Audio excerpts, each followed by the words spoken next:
Today, we have a very special episode here on Good Morning Greyhounds. We are shining a spotlight on a small, talented indie artist and even getting a live performance right here in the studio. In just a few moments, you'll be hearing from Jesse A. Walton, a rising star, voice in indie music scene. Then WICR's own news and entertainment producer, Ashley Ellison, will sit down with him for an exclusive interview to learn more about the man behind the music. So sit back, relax, and help us welcome Jesse Walton to Good Morning Greyhounds. This is called Break.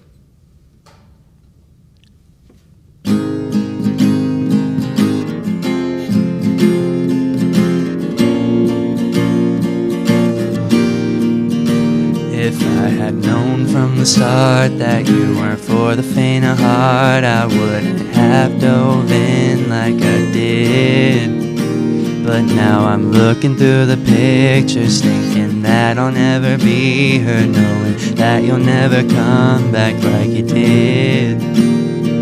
Now I'm running, trying to find the pieces that you left behind. I don't know what you're trying to hide, but you let it die. I give and you take my love away. We fall until we break. We fall until we break. You left and I stayed with the mess that you made. We fall until we break. We fall until we break.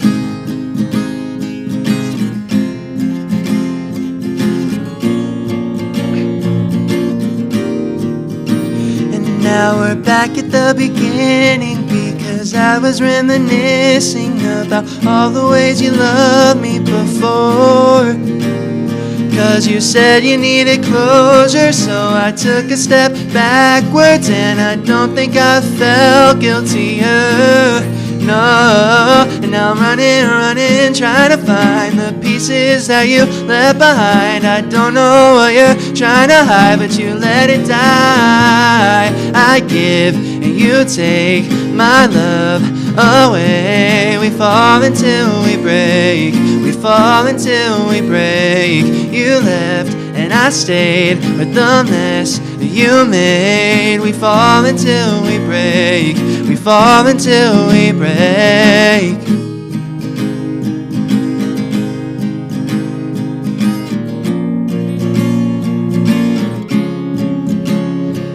Now I'm running, trying to find the pieces that you left behind. I don't know what you're trying to hide, but you let it die. I give and you take my love away. We fall until we break. We fall until we break. You left and I stayed with the mess that you made. We fall until we break. We fall until we break. I give and you take my love away. We fall. You left and I stayed with the mess that you made. We fall until we break. We fall until we break. Fall.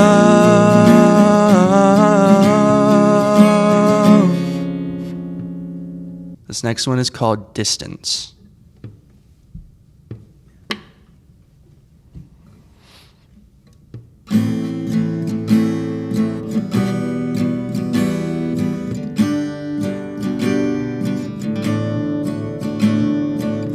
Chasing sunsets, rolling dice, choosing lovers who stay for one night.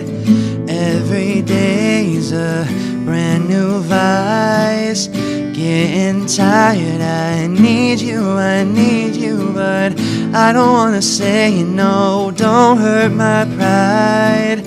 I don't wanna say it, but something inside of me doesn't wanna run away, maybe wants to try. I don't wanna say that I need you. I wish I could keep you while keeping my distance, 'cause I don't like talking about how I'm feeling. They say that's not how it works, so I'm leaving before I get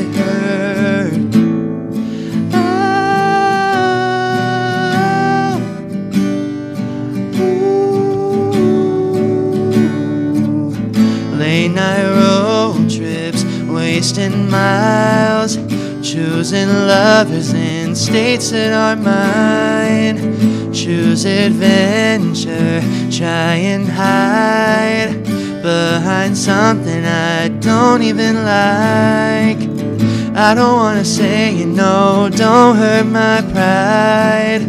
I don't wanna say it, but something inside of me doesn't wanna run away, maybe wants to try. I don't wanna say that I need you. I wish I could keep you while keeping my distance, 'cause I don't like talking about how I'm feeling. They say that's not how it works, so I'm leaving before I get hurt. You say that you love me, but I'm just a stranger, someone who buries their feelings and fakes their smile so that no one can see that I need your help to fix me. Love me, please, love me, please, fix me.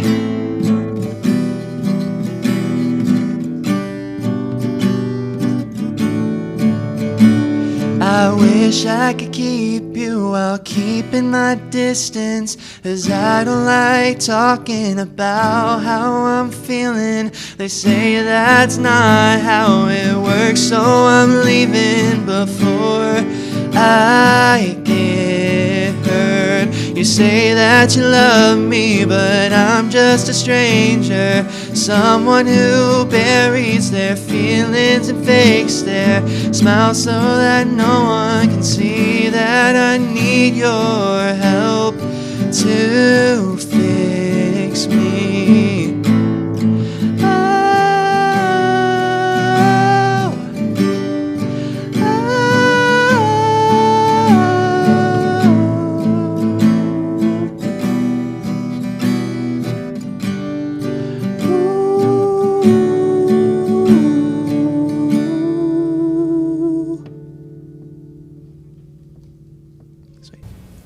What a performance from Jesse. Now that we've gotten a glimpse into his music, let's get to know him a bit more. So Jesse, how are you?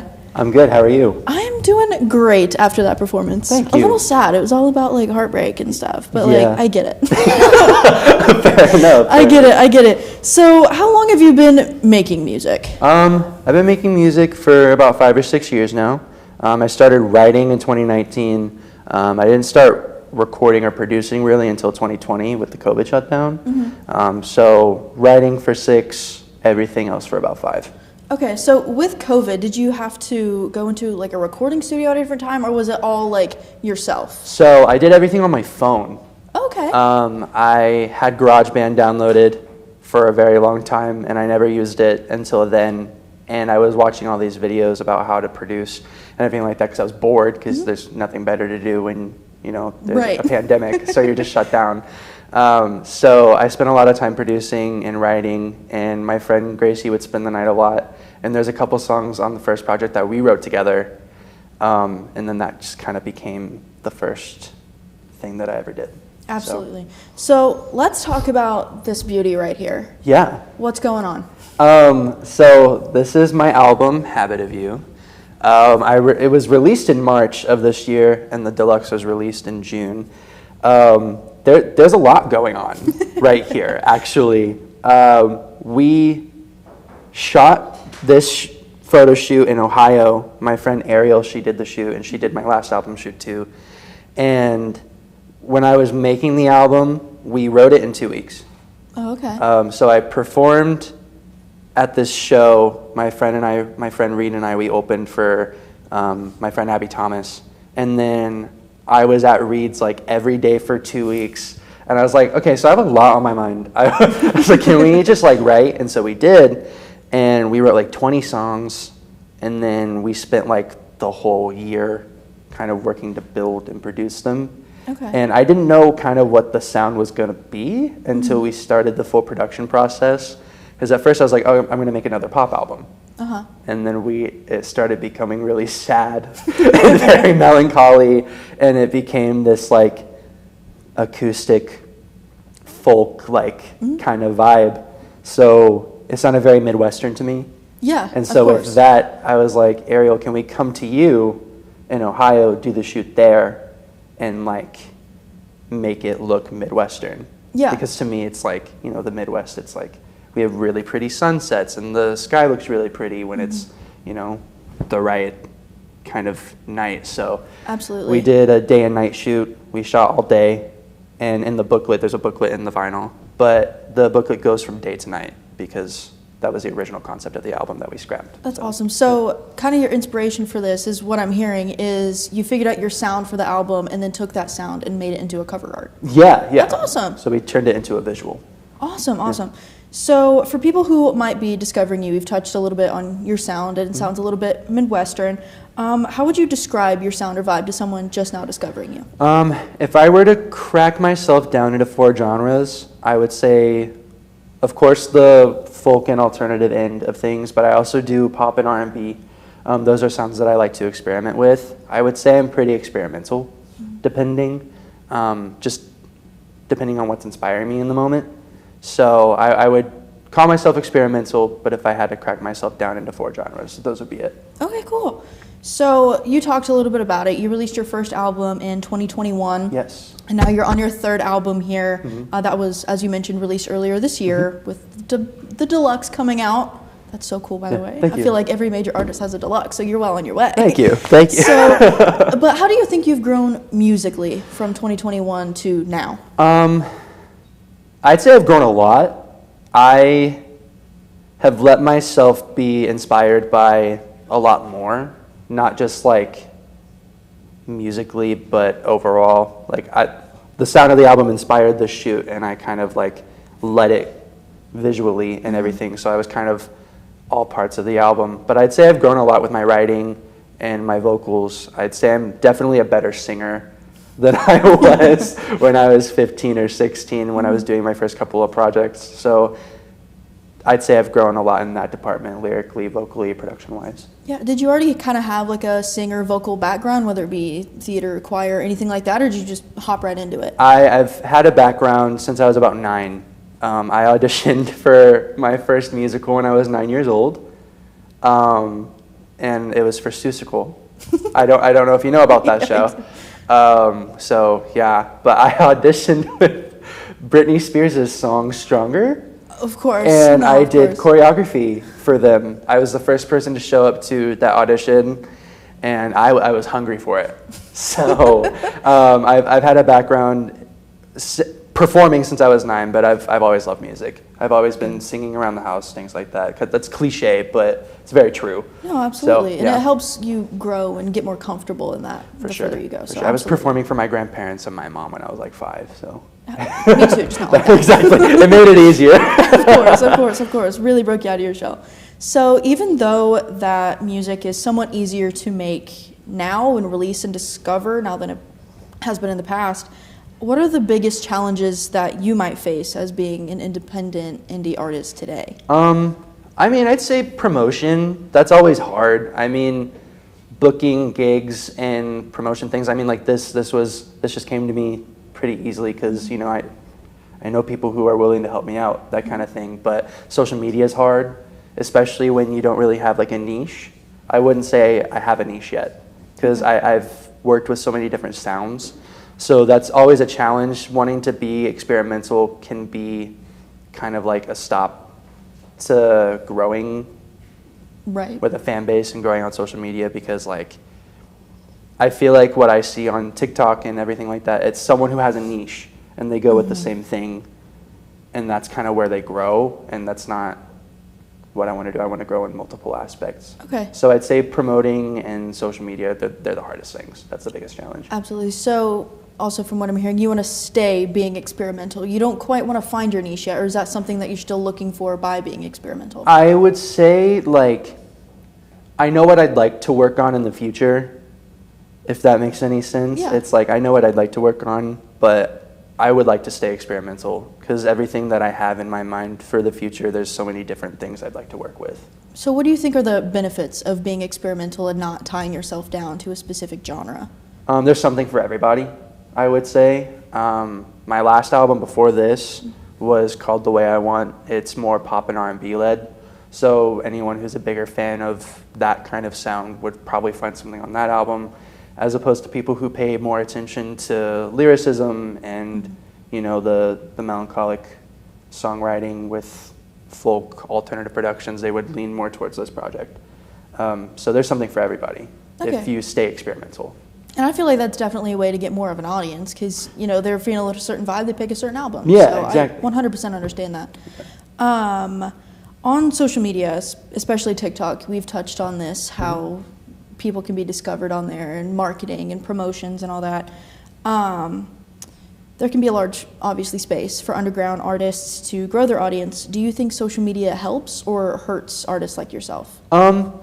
That's where I'm neutral on it. I mean, I feel like it's very helpful for a lot of independent artists because, you know, you've seen a lot of people blow up on social media, and that's really cool, and it's really beneficial for them. But there's also, like, it's such an oversaturated market that sometimes it's not beneficial at all, because if you don't,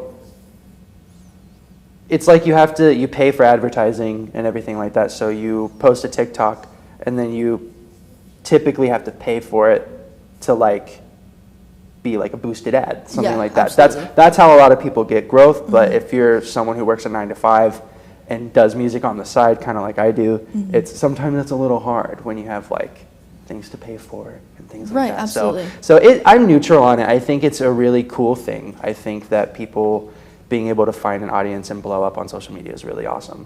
Yeah. But I don't think it's good or bad. So Okay. Just kind of depends on how you use it. Yeah, kind of. yeah, exactly. Okay, I understand. So you just mentioned that you kind of do this on the side, and you work a 9 to 5. You joked about that. Can I ask what your 9 to 5 is? I work at Starbucks. You know what? That's okay. I am a barista who makes music on the side, but it is my goal to kind of make music more of a priority. So Okay. So this is something you want to fully go into full time. yeah, down the for road. sure. This is Awesome. definitely something I would like to do. Awesome. But for now, Starbucks is paying the bills, which I understand. Exactly. I understand. All those customers coming through, winter drinks just came out. Yep. I get it. Yeah. So, but more importantly, how do you balance staying true to yourself and your sound while trying to grow your audience? That's a good question. I just kind of don't think about what other people would think. I just kind of go in and I work on what I'm feeling in the moment. And then if it's something I feel like would go well on a project, then I put it on a project. So I just kind of don't think about the audience while I'm creating.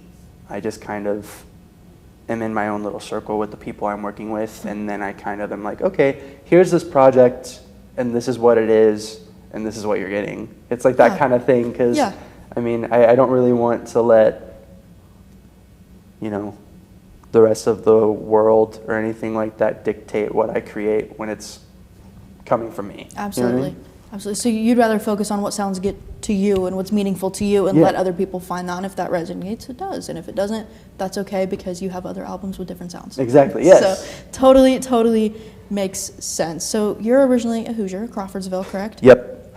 Hoosiers? Yes. Don't say you're Purdue. We're not going to get political. You're going to be a Hoosier forever. So how did growing up in Crawfordsville, again with the Midwest aspect, influence your music style or your overall sound? So, I mean, at first I tried to not let it influence anything I was doing, because I so badly wanted to be separate from that, you know? And then, like I said, when I was making this, it turned into this sound that I could only call like Midwestern. And I was like, dang it, Reed. I was like, I did not want to make something like this yet, and then we did. So it's one of those things where I didn't want it to inspire me for the longest time, and then when I just stopped caring, it did. Like, it hit me, and I was like, yeah, I'm making what I need to right now, and it's definitely heavily inspired by where I'm from and what I heard growing up, and like that kind of space. Yeah. So you can take the boy out of the Midwest, but not the Midwest out of the boy. Unfortunately. I don't think that's unfortunate. I think that's a good thing. And I don't think we have accents at all. Hey, exactly. I'm with you on that. I mean, y'all, sure, but Yeah. that's all we got going for us. Exactly. So I want to talk about your muses or inspirations when it comes to this album specifically, or we can touch on all 3 of your albums. So where does your muse come from? It could be anyone, anything, anywhere. I know it can be a specific person, anything like that. So what would you consider your biggest muse? I have a lot of different muses. I'd say I take inspiration from a lot in my life and other people's lives. So when I was working on this album, it was, slight relationship troubles, family stuff. But then the person I was working with on the project was also going through things. So we kind of took inspiration from his situation and kind of combined our worlds and wrote what this is. So I'd say there's a lot of different things that inspire me and are my muses, whether that be specific people or specific situations. Absolutely. And we obviously heard 2 of your songs before this segment. And a lot of your lyrics surround love and heartbreak, obviously. Specifically in your song Never in My Life, which I believe appears maybe on this album. Yes, it is on this album. Okay, I fact checked, but I just wanted to make sure Yes. with the fact checker. Yes. So, how do you go about finding lyrics about your experiences without making the lyrics sound overdone? Because obviously we have artists like Taylor Swift and all of those that make all of these love and heartbreak lyrics. So how do you go about finding your own? That's a really good question. I listen to a lot of music, and so I consume a lot of love and heartbreak songs, and so I can kind of draw inspiration from those, and then inspiration from my own life. But whenever I write songs like that specifically, it always starts as like a poem or like a title, that kind of thing, and then I build from there. So with Never in My Life specifically, I wrote that with Marla, who you saw play with me today. And, and I had this title in my notes app for years. And we wrote a different song that day that's not on the album called Faster Than Goodbye. And then I was like, I want to work with this title really bad. And I started just throwing out chords, and we kind of built, that world. It was really cool. Absolutely. So that was, you're leading fantastically into what I was going to ask you next. So what is your musical process? So do you start with a title or I guess just a category, write the lyrics? What's your process from start to finish? It all depends. Typically, it's like the title ideas. I have like a whole list of things that I sound really cool in my phone that I have still not worked with yet, or poetry, that kind of thing, and I build from there.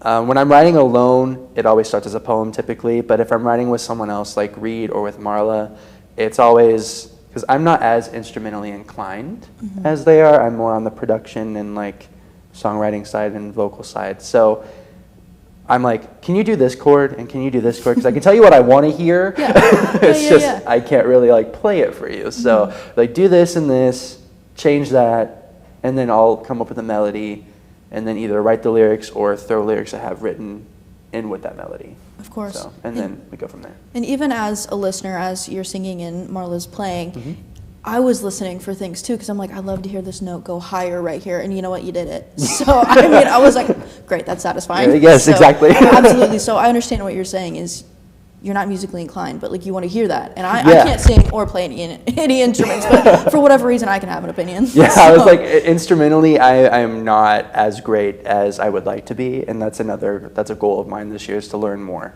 with like guitar and piano. Because when it comes to producing and like writing, I'm set, and like singing, I'm set. But I would like to add that into the mix. Okay, what instrument are you most wanting to learn? Probably guitar. Guitar? I would say guitar. I have a guitar and I have a keyboard, so either one of those. Anything that I have right now, I'd like to learn. I mean, those are key to any song ever. So Exactly. that's a fantastic thing to learn. Exactly. To sort of what we're talking about, what song of yours captures who you are as a person? There's a few. Can I give you like a top 3? Yeah, of course. Okay. There's a song on my last album called Signals, and that is a really cool song. It's like one of my favorites that I've ever done. It's more on the R&B and pop side, and that's one song that I really like, and I'll stand by that probably for the rest of my life. Break is a good one. I would say that's another one that kind of encapsulates, and you guys heard that today. Mm-hmm. And then there's a song on Habit of You called Wasted, and that's a really fun, really sad, but really fun song for me to sing. So that's another one. Of course. So I want to talk about your future for a little bit, Okay. especially not Starbucks. Yes. Get rid of Starbucks. Let's talk about your singing musical career. Okay.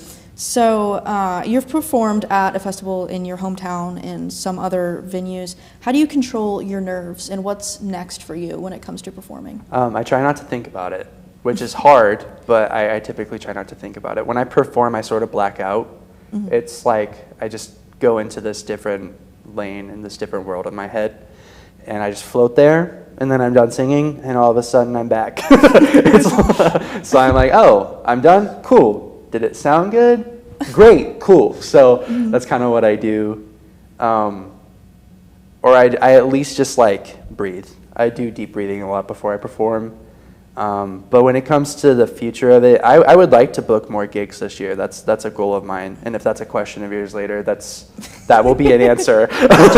Yeah, I would definitely like to book more this year and kind of, I don't want to say like tour, but like tour this album while I work on something new. Yeah. So that's definitely the future of performing. I would like to do, a few more hometown shows and more in the Midwest would be really fun. Yeah, and Vanessa, your friend, Good Morning Greyhounds producer, Yes. mentioned to me that you performed in Crawfordsville. Is that right? Yes, I did. How was that, performing for your hometown? It's really cool. I've done 3 shows. 3. Yes. I'll be doing 3 shows. I did my album release party for The Way I Want, and then I opened for Abby Thomas 2 years ago, and then I'm about to again. So Cool. It's fun. It's really cool because, it's all people I know. And honestly, I'm more comfortable kind of being in a room with people I know and like singing these songs. But, Right, yeah. absolutely. Absolutely. Makes it definitely easier to more be yourself. Yeah. So I 100% understand. So what is your dream venue to perform at? Big, small, anywhere in the world? Honestly, anywhere that's not in Indiana would be really cool. I would love to do Radio City Music Hall. I would love to do Ooh. theaters. I think theaters are really cool. Somewhere in like Europe, somewhere overseas would be really fun. But I don't want to think too big. You know what I mean? I feel like that's like, I don't want to overachieve. But I would definitely like to do something like that. Somewhere in New York, somewhere in like Cali, something like that. But Radio City Music Hall is a fantastic goal. I think it's I fun. understand. I think it's cool. 100% is. The atmosphere, the building itself is It's just cool. so cool. I know. Yeah. I got to see it earlier this year. I can picture you in it already. It's Well, great. thank you. Of course. That means a lot. Of course. So before we wrap up, is there any new music that we can look forward to? I am writing, yes. I am not too deep in the process of anything yet, but I have a concept and I have a sound that I'd like to go for. So I have this one song I wrote. I'm not going to say any titles or anything, but it's really poppy. It's really fun. It's very different from this.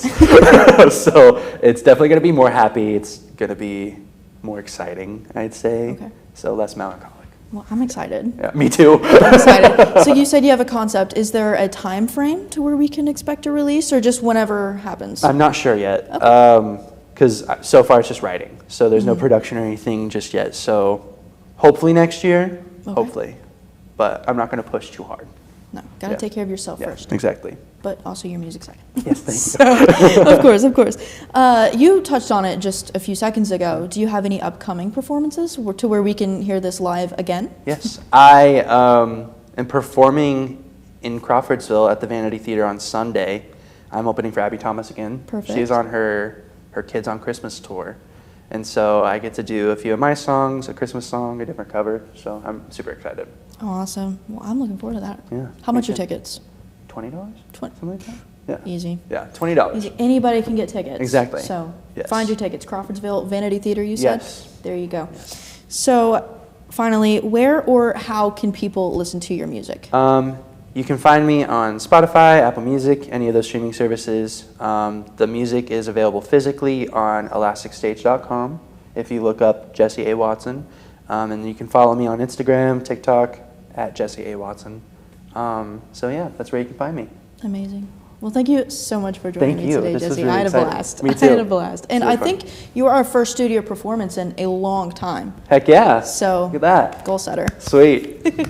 Well, be sure to check out Jesse's music on a whole bunch of streaming platforms, as he just mentioned. Next up, we're throwing it back to Addison, where she's talking to a couple stars from UND's own play, written by Professor Grant Williams, Mac. We'll be right back after this break. Before we wrap up today's show, we're going to be talking about a different kind of writing. Macbeth's story, written by Grant Williams, is being performed this week, and I have the opportunity to talk to two actors in the play. So give it up for Ray Cook and Lucas Griffin. How are you guys feeling tonight? Oh, I feel great. Well, this morning, really. Yeah? You guys? I'm a little tired, but we're working through it. What time did you go to bed last night? I don't know. Oh, Midnight? midnight? That's early. Really? Yes. I usually try to go to bed by like 11. Midnight's late for me. I'm trying now to go to bed like between 10 and 12, like as long as the clock strikes before midnight. So can you tell me a little bit about the show, your characters? Give me some information. So I played Mac, which is the southern rendition of Macbeth. And essentially take what Macbeth is, this very stoic, warrior-like man who is destined to become king, and throw that all out the trash. He is Oh. dumb, he is easily led on, and he quite, I don't know how to describe it other than just like a very simple man. A simple dumb man? A simple dumb man. But you know what? He's caring and loving until a very certain point. I totally know what you mean by that. And what about your character? I play two characters. I come on first as what used to be King Duncan. Now she is a woman. She is Queen Duncan. In Shakespeare's Macbeth, King Duncan is a very just ruler. He knows what he's doing. He's very kind. He's humble. In Grant's writing, Duncan is more aloof. Her position is kind of just ceremonial. She's just kind of there to fill a position and look official and say a bunch of words, and she's like a representative. Yeah. And then I come back as Malcolm, her son, who after she dies by Lady Macbeth's hand, Malcolm is now investigating her death because she dies in the home of Mac, and now Mac is suddenly given all of this power and is in charge of the bank, and so it's very suspicious, and so Malcolm goes to investigate Duncan's death. Okay, so for anybody who hasn't read or seen Macbeth, can you tell me what is it about?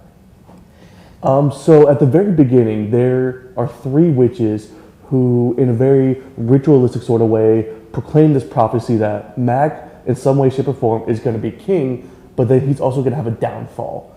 And so Mac hears this prophecy, and hearing the only part that he's going to be king, he's like, great, my life is great. And so, in a very unfortunate sort of ways, he and his wife, Lady Macbeth, who in the show is called Cynthia, and so he and Lady Macbeth devise his plot to kill King Duncan, and then Mac is on the throne for a while, but of course, the battle gets to his head, and so he starts killing his best friend, he starts killing a bunch of people, and all these ghosts start to haunt him, and he goes insane. Until at the very end of the show, Duncan's son, who is Malcolm in this case, meets Macbeth and kills him. Okay, so what's the difference between the real story and the story that Professor Grant Williams wrote? I would say in this case, I am purely profit-driven.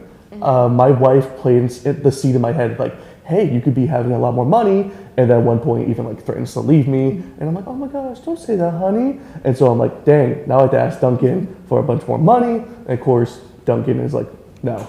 And so events one lead to another, and Duncan ends up dying, and then in this case I do become like the worst person ever, but in the sense like I'm mostly just bossing around my assistant and telling my wife that she's going crazy, and then in turn she's telling like, you're also crazy.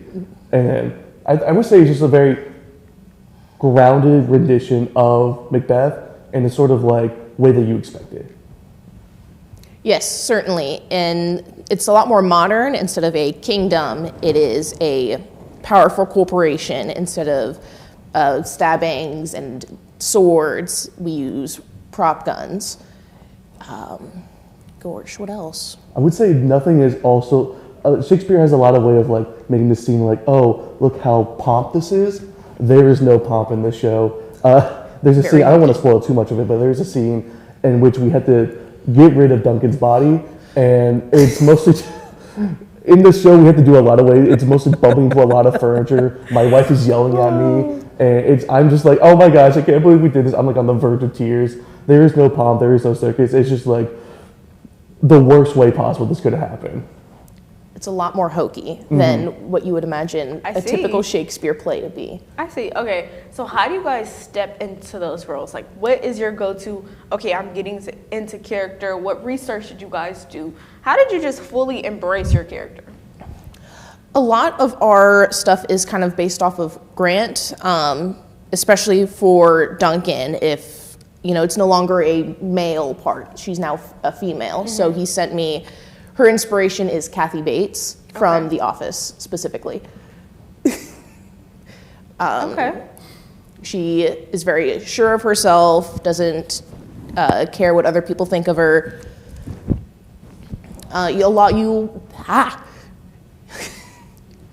Go. Okay. Your turn now. Okay. I would say, for the most part, a lot of the mannerisms, especially in the first half of the show, before Mac goes fully insane, I take a lot of the mannerisms just for myself, because a lot of the time I am just tired. I am just like, okay, ma'am, okay, yeah, I'll do that, honey. And I just, for the most part, I'm like, this is me. When I was first auditioning, I got the accent, because this does take place in the South, I got the accent from Sheldon's brother, Georgie, from Young Sheldon. And I ran with that, and they're like, okay, you're the lead now. I'm like, but I think I have like adjusted it a little bit, so it's not so just stereotypical Southern. But for the first half of the show, it's definitely me. But as the show progresses, I have to definitely reach into a lot of like anger and like despair, because there are full points where I'm just screaming at people, just like calling them the worst names possible. And if I ever did that in real life, I'd just be ashamed of myself. Now, of course, Mac is going insane, but that's besides the point. Yes, of course. So when you talk about like going insane, that kind of brings up to my next point. Would you change that about your character? I wouldn't, no, because it's a very core part of the show, of just this downfall, the very deserved downfall of a character. It feels righteous at the end when Malcolm comes to kill me, because of all the horrible things I've done. In the very beginning, definitely in the first half of the show, when I first killed Duncan, it's more like, this is just a horrible accident. Maybe this could have been avoided. But as soon as I start killing Banquo, who in the show is called Bale, I try to kill his son, and I'm just like, I need to get rid of all these people. I need to pay people. Oh, and my wife just in the way. It's deserving at that point. A lot of Shakespearean tragedies are self-inflicted. So if Mac's downfall was changed, it would be less of a tragedy and more, oh, poor him. But like the whole point is this could have been prevented, and all of it is his own doing.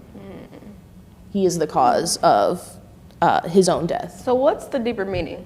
Because I feel like I see a lot of underlining meanings in this. I feel like you can kind of apply that to your real life story. Like, you honestly are you're the center of the world. Like, you're your own downfall. That's a great question. Definitely, not to take things for granted. That is something that Lady Macbeth, Cynthia, does, is she's like, I want more than what I have. She's taking all of her stuff for granted. She's trying to reach for more. And in doing so, in her own reaching, it makes Mac go, well, shoot, why aren't I getting more? I should get more. I should get so much more, to the point of, fixating on it and hurting those around him because he's so like deep into his own desires and his own greed that it damages the people that he cares about most, his wife. I'm not going to spoil it, but it does. It damages his wife, it damages his best friend, his boss, who I'm sure if he kept doing what he was going to be doing, he would have gotten more, but he got too greedy way too fast. I would also say like the dangers of like tunnel vision. You get so focused on one thing that everything else becomes obsolete. And that's definitely what happens in the show. Matt gets so focused on running a company he doesn't even own. Like he runs the southern half of a giant corporate entity. And he's like, I must do this. It's my destiny because someone else told me. And he gets so focused on that and nothing else matters. And it causes his downfall because at the end of the show, he has nothing. Like everything in his life has gone away from him. And so he's sitting there depressed, like drinking his sorrows away. He goes to the bank. He's like, I literally have nothing. Might as well just do it. And it ends in his death. And it's the dangers of tunnel vision. It's the dangers of people telling you, giving your own like false prophecy, essentially. False hype. Okay.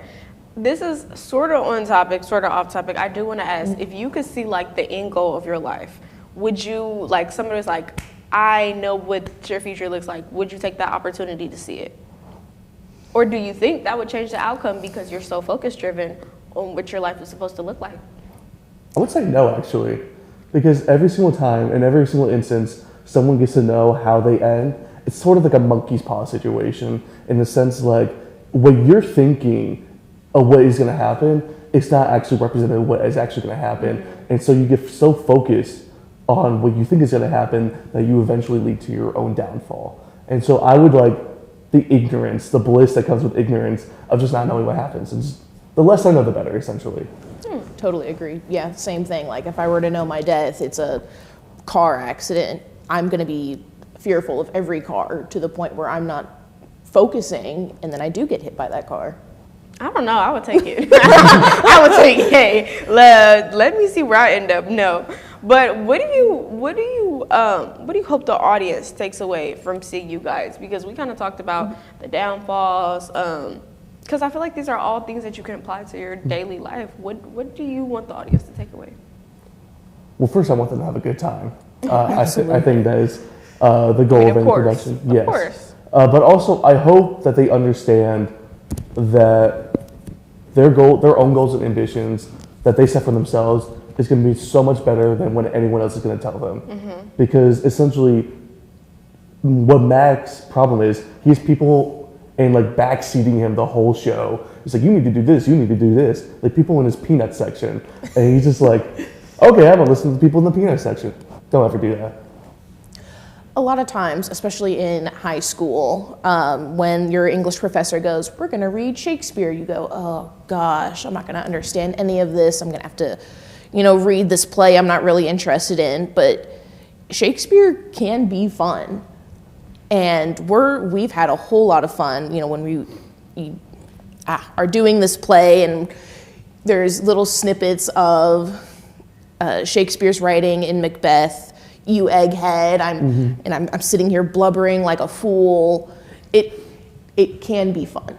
Like it's not all boring and ye olden language and swords and death, and it's fun. It can be hokey. It can be fun, and you can use your imagination and like take Shakespeare, flip it on its head, shake all of the change out of it, and you're left with something like super original, even though it's like the same writing, same story. It's interesting and it's fun and it's yours. So speaking of Shakespeare, we have the original play and then obviously we have Mac. How do you guys feel about Mac, like compared to the original? Oh, I love it. I definitely think this is a new spin.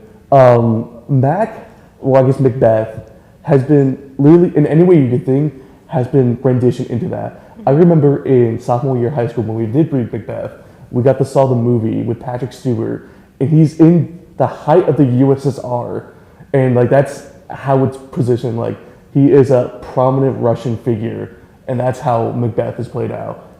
I think in this case, it's a lot more fun. There's a lot more humor into it. It's not just like sodden and downtrodden, like sort of thing, like a lot of renditions are.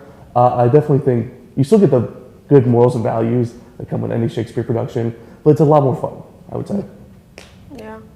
I agree. Yeah. You guys like it? Yeah. Like We're having so much fun with No, it. I hate Oh my it so gosh. much. Man. How long have you guys been working on this? Since September? Yeah, since September. Since September. Do you guys have a favorite moment from the show? Any sneak peeks we can get out? Are you guys? I like the dinner scene. Okay. Macbeth and his wife have already taken over the company, and they're hosting this big dinner to celebrate and also mourn, but mostly celebrate. And, you know, Bale, aka Banquo, has gone and been murdered, and he shows up, but he's not really there. Mac is haunted by, he's just murdered his best friend because he's suspicious of him.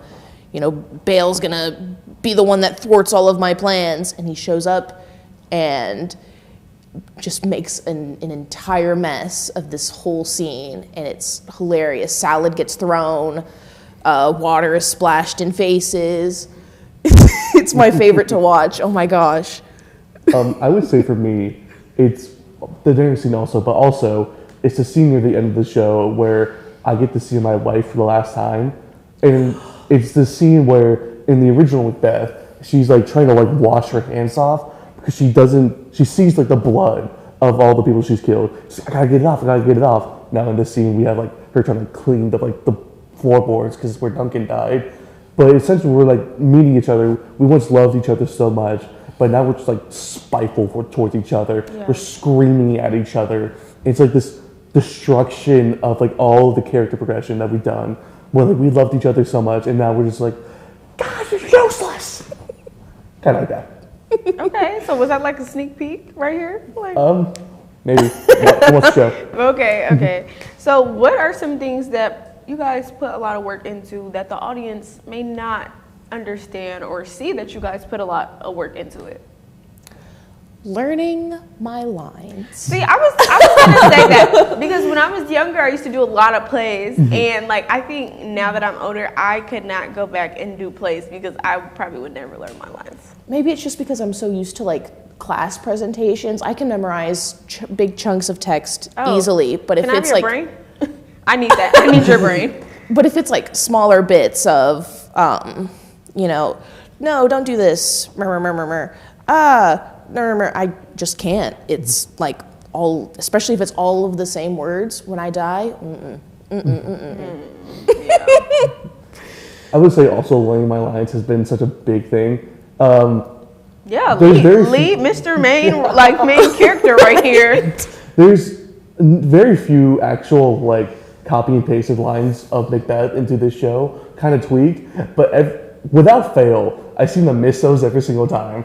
And Grant's like, dude, you have to see these lines, or else the audience isn't gonna know like this is Macbeth. And I have like a monologue near the end where I have to like quote Macbeth a lot, and I just keep missing those lines because I've gotten too good at improvising the scenes where I sort of know the gist of it and kind of like feel my way through it, but like the one scene where I need to actually like log in and say the actual lines on the page, can't do it. I get that. Does that come with like a lot of repetition? It does. Yes. It does. Is that like how you kind of memorize it now?